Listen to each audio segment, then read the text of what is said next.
Hello everyone, welcome back to my new blog. कैसे हैं आप सभी? आई होप आप सब बहुत अच्छे होंगे। तो ये जो वीडियो है ना, ये कल की वीडियो है, मतलब बुधवार की या मंगलवार की, हाँ मंगलवार की वीडियो है। और शाम का टाइम है। तो यहाँ पे बहुत लेट हो गया था, मतलब खाना आज बना नहीं था।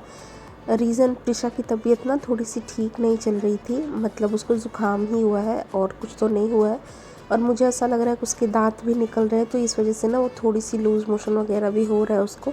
थोड़ी सी क्रैंकी रहती है पूरे दिन। तो यहाँ थोड़ा लेट भी हो गया था और आज खाना मतलब नॉर्मल सा खाने का मन भी नहीं कर रहा था। पहले तो मैंने सोचा था कि मैं बाहर से ही आज कुछ मंगा लूँगी, लेकिन वही है कि खाना खाने का मन नहीं कर रहा था और बाहर से कुछ दूसरा भी मंगाने का मन नहीं था। तो आलू मैंने उबाल लिए थे, मैंने सोचा कुछ चटपटा सा अच्छा सा बनाते हैं। प्रिशा थोड़ा ठीक लग रही थी, दवाई वगैरह उसको पिला दी थी, तो थोड़ा सा खेल रही थी। तो मैं यहाँ पे डिनर बनाने की तैयारी कर रही हूँ। वैसे तो ये एक नाश्ते की ही रेसिपी है, मैं बना रही हूँ बहुत ही टेस्टी से ब्रेड रोल, और उसकी डिटेल रेसिपी आपके साथ शेयर करूँगी। पहले भी एक दो बार पहले मैंने बनाई है, तो रेसिपी आपके साथ शेयर कर रखी है, लेकिन आज मैं बना रही थी तो मैं आपको बताऊंगी कि मैं कैसे कैसे बनाती हूँ। फ़िलहाल यहाँ पे आलू बॉयल होने के लिए मैंने रख दिए थे और उनको यहाँ पे मैंने सारे को ही छील लिया है। तो थोड़ा सा स्टफिंग एक्स्ट्रा ही बनाऊंगी, क्योंकि इसमें से जो बचेगा सुबह फिर उसको पराठे या कचौरी में भर करके मैं आरोग्य के पापा के लंच में भी दे दूँगी।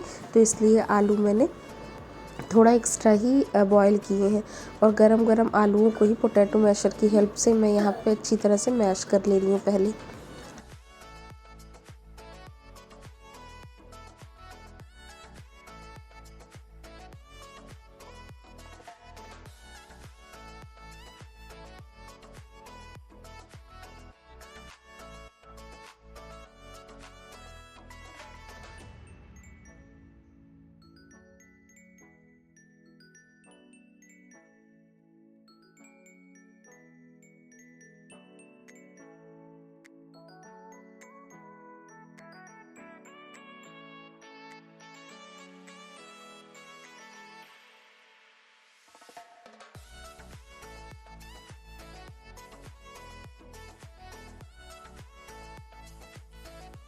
और देखिए यहाँ पे मैंने आलूओं को अच्छी तरह से मैश कर लिया है, और वीडियो की स्टार्टिंग में ही आपने देखा होगा थोड़ा से प्याज, मिर्ची, लहसुन वगैरह भी मैंने अपने इसी इलेक्ट्रिक चॉपर में ही चॉप करके रख लिया था।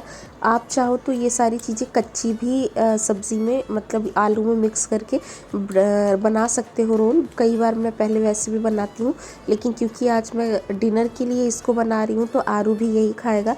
और कच्ची प्याज वगैरह, और अगर कच्ची प्याज मैं उसमें डाल दूँगी तो वो नहीं खाएगा, फिर छाँट छाँट के निकालता रहेगा। तो इसलिए मैं इस मसाले को थोड़ा सा भूनूंगी, मतलब प्याज वगैरह को कुक करूँगी। और आप भी इस तरह से बना कर देखिएगा, थोड़ा सा फ्राई कर देने से अच्छा ही टेस्ट आता है। और यहाँ पे सबसे पहले इसमें डालने के लिए मैं मूंगफलियों को भून रही हूँ। तो तेल में डाल करके मैंने इस तरह से क्रैक होने तक, स्किन जब तक इसकी क्रैक ना हो जाए आपको पता चल जाएगा। मूंगफली को मैंने निकाल दिया। तो समोसे की स्टफिंग बनती है या ब्रेड रोल की, तो उसमें मटर और मूंगफली ये सारी चीज़ें अच्छी लगती हैं। तो आज तो मैंने मटर नहीं डाला है, मूंगफली ही डाली है।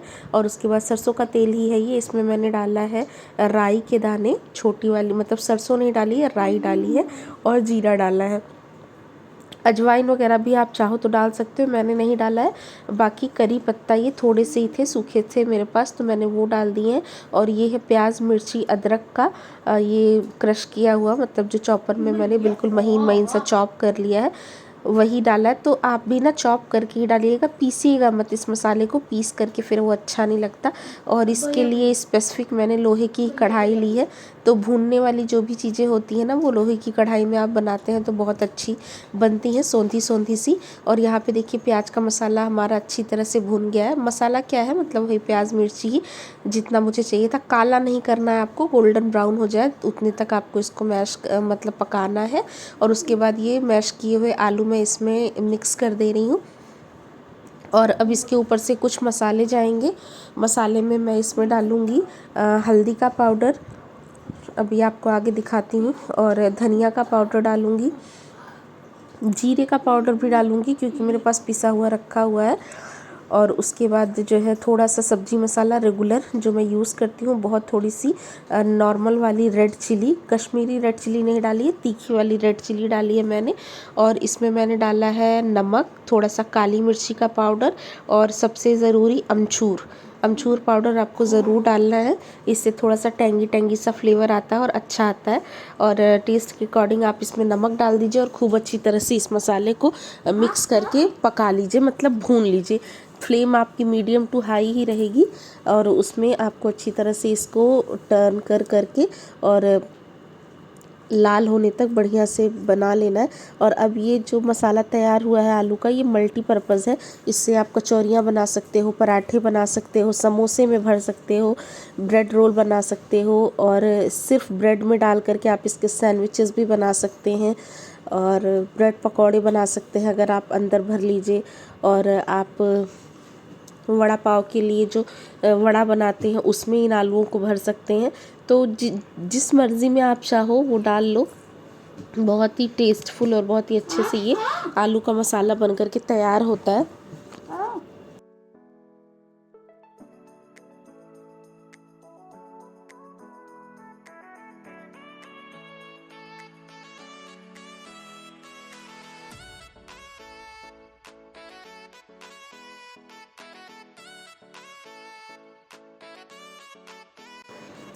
और देखिए इसको खूब अच्छी तरह से बहुत देर तक मैंने भून भून के बिल्कुल लाल लाल होने तक पका लिया है।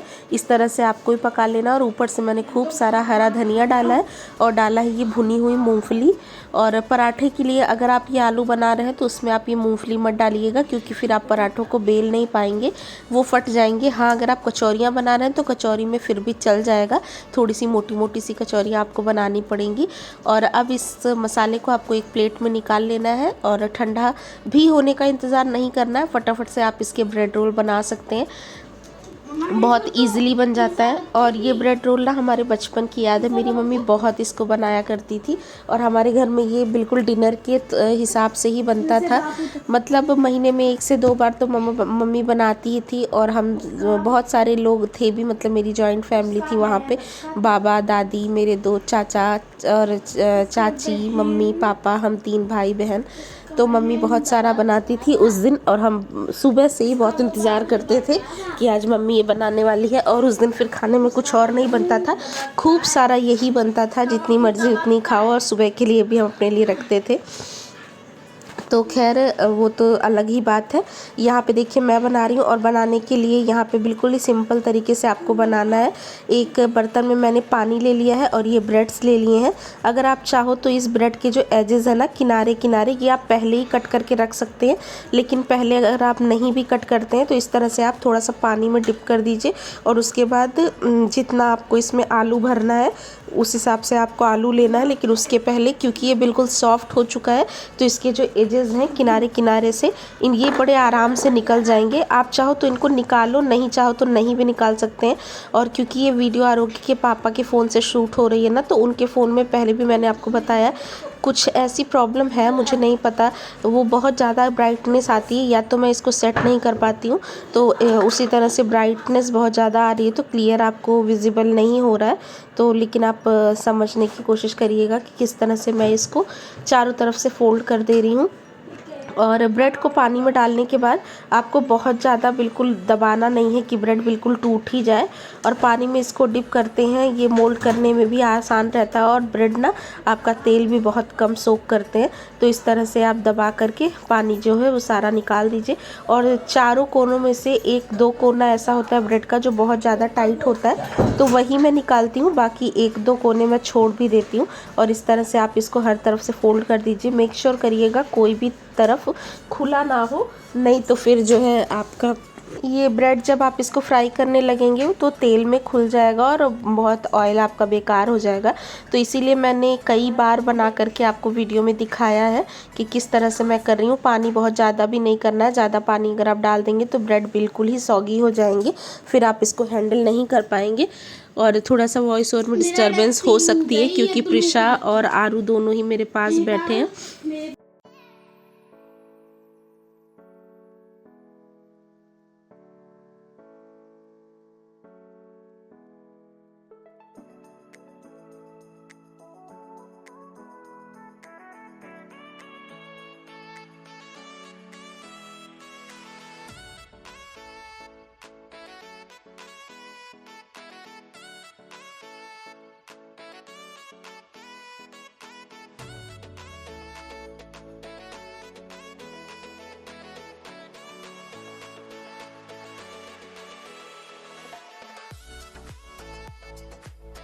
तो इसको आप अपने हिसाब से जैसा चाहे वैसा साइज़ दे सकते हैं। तो मैंने कुछ गोल बनाए हैं, कुछ मैंने लंबे लंबे से बनाए हैं कटलेट की शेप में। तो ये बना लिए और इस तरह से बना करके आप 1 से 2 दिन के लिए इसको डीप फ्रीज़ भी कर सकते हैं। तो जब आपका मन हो तब आप इनको तल लीजिए। तो मैंने तो बना लिए हैं इसी आज के ही हिसाब से। और इसके बाद जो हमने ये एजेस निकाले हैं ना, इनको भी आपको वेस्ट नहीं करना है, इसका भी बहुत अच्छा सा कटलेट बन जाएगा। तो अभी मैं आपको दिखाती हूँ कि उसका यूज़ मैं कैसे करती हूँ।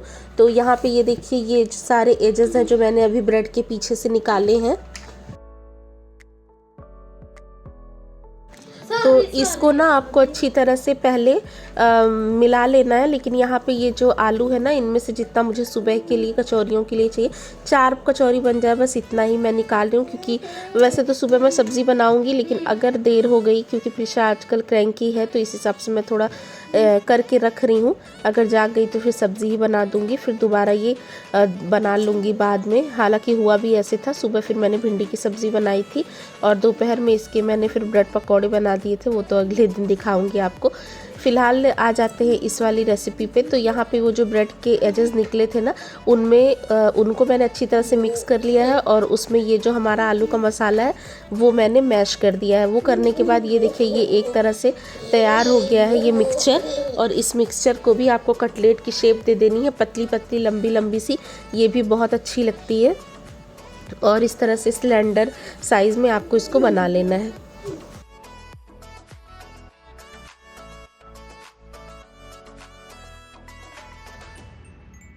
और स्पेशली इस वाले कटलेट को ना, अगर आप डीप फ्राई नहीं करना चाहते तो आप मत करें, थोड़ा सा शैलो फ्राई भी कर सकते हैं। थोड़े ही तेल में रख के तवे पे भी आप सेक सकते हैं, फ्लैट फ्लैट टिक्की के जैसे भी बना सकते हैं। लेकिन क्योंकि मैंने तेल चढ़ाया हुआ है और मुझे फ्राइंग करनी ही है, तो मैंने इसको इस तरह से बनाया है, फ्लैट नहीं बनाया है। तो मैं इसको डीप फ्राई ही कर दूँगी। और अगर जैसे आप चाहते हैं कि आप सारे ही ऐसे बनाएं, तो ज़रूरी नहीं है कि ब्रेड के पीछे से जो निकलता है कोना उससे ही आप ये बनाइए। नॉर्मल ब्रेड को भी आप सोक कर सकते हैं और उसको आप इस तरह से आलू में मिक्स कर लीजिए, तो ये और भी ज़्यादा इजी हो जाएगा। तो आपको ब्रेड को भिगा करके उसके अंदर भरने का जो झंझट है वो नहीं करना पड़ेगा। और इसमें एक्स्ट्रा सा क्रिस्पीनेस लगाने के लिए, वैसे तो ये ब्रेड रोल इस समय तैयार है फ्राई करने के लिए, आप ऐसे भी चाहो तो आप इनको तल सकते हो। लेकिन क्योंकि थोड़ा सा ये क्रंची और थोड़ा सा क्रिस्पी सा मुझे बनाना है, तो उसके लिए एक एडिशनल स्टेप मैं और करूँगी।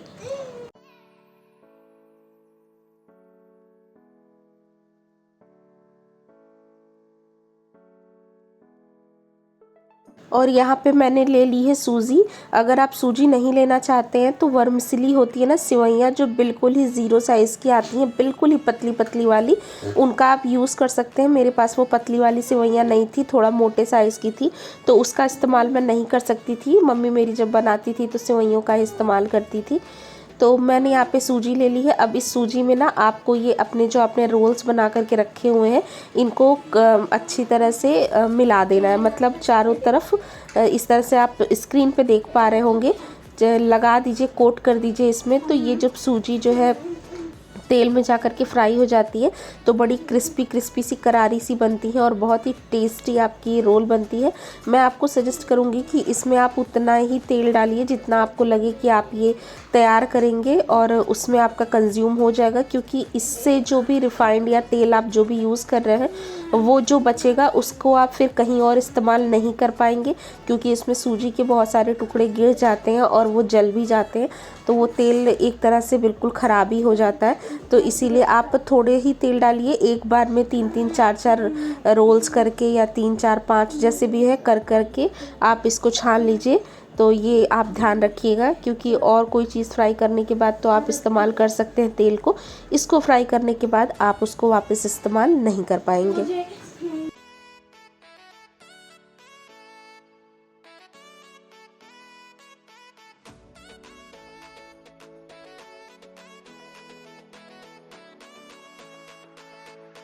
और बस उसके बाद यहाँ पे मीडियम हॉट ऑयल मतलब में आपको इसको छान लेना है। बिल्कुल ही गरम तेल आपका नहीं होना चाहिए, क्योंकि बिल्कुल ही धुआं उठता हुआ तेल अगर आप इस्तेमाल करेंगे तो डालते के साथ ही ये बिल्कुल काले हो जाएंगे। क्योंकि इसमें सच कुछ पकाने जैसा है नहीं, सब कुछ पका पकाया है, सूजी ही थोड़ा सा ऊपर से पकेगी। तो बहुत ज़्यादा आपको धीमा आंच नहीं करना है कि अंदर हमको पकाना है। तो अगर धीमा करके आप इसको छानेंगे ना तो ये रोल्स बहुत ज़्यादा तेल अपने अंदर एब्जॉर्ब कर लेंगे, जो कि खाने में बिल्कुल टेस्टी नहीं लगेगा।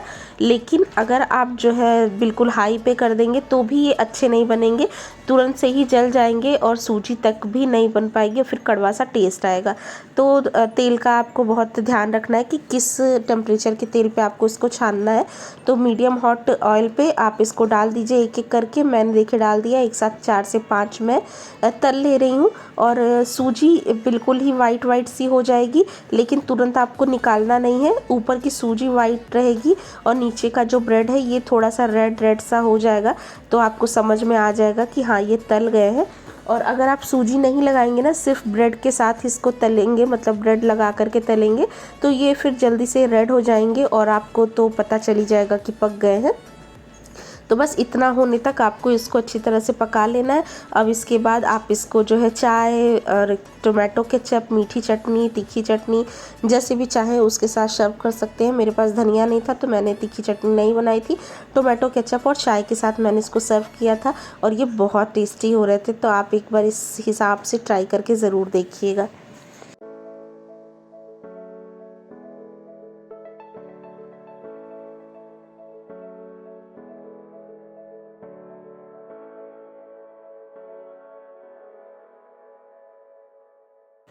तो देखिए यही वो कलर है जहाँ तक आपको इसको ला करके पकाना है। और थोड़ा सा कैमरा भी जस्टिस नहीं कर पा रहा है, लेकिन अगर आप तलने लगेंगे तो आपको समझ में आ जाएगा कि कितना पकाना है, किस कलर तक। ये देखिए सुनहरे गोल्डन तक कलर तक ये आ गए हैं। और अब इसकी प्लेटिंग करके मैं आपको दिखाऊंगी। इसी तरह से सारे ही मैं तल करके निकाल लूँगी। मेरी तरह से अनाड़ियों की तरह आप इसको डायरेक्ट प्लेट में मत रखिएगा, पहले टिश्यू पेपर पे रख दीजिएगा, तो जो भी एक्सेस ऑयल होगा ना ये उसमें एब्जॉर्ब हो जाएगा। उसके बाद आपकी ये बिल्कुल ऑयल फ्री हो जाएंगे। मैंने तो क्योंकि देर मैं बता रही हूँ ना कि काफ़ी ज़्यादा हो गई थी, आरू को भी भूख लगी गई थी, तो टमाटो केचप वगैरह लेकर के बिल्कुल तैयार था, तो यहाँ पे मैंने लगा दिया है। और ये है हमारे ब्रेड रोल की प्लेट, और ये सच में बहुत टेस्टी बनते हैं। थोड़ी सी मेहनत तो लगती है इनको बनाने में, लेकिन ये बहुत ज़्यादा टेस्टी होते हैं। आप सेम मेथड के साथ एक बार फॉलो करिएगा, और अगर फॉलो करेंगे तो मुझे बताइएगा कि कैसी आपकी ये रेसिपी बनी। और अब मैं आपसे मिलूँगी अपने नेक्स्ट वीडियो में, तब तक के लिए रखिए अपना और अपने घर वालों का बहुत सारा ख्याल। Take care, bye bye.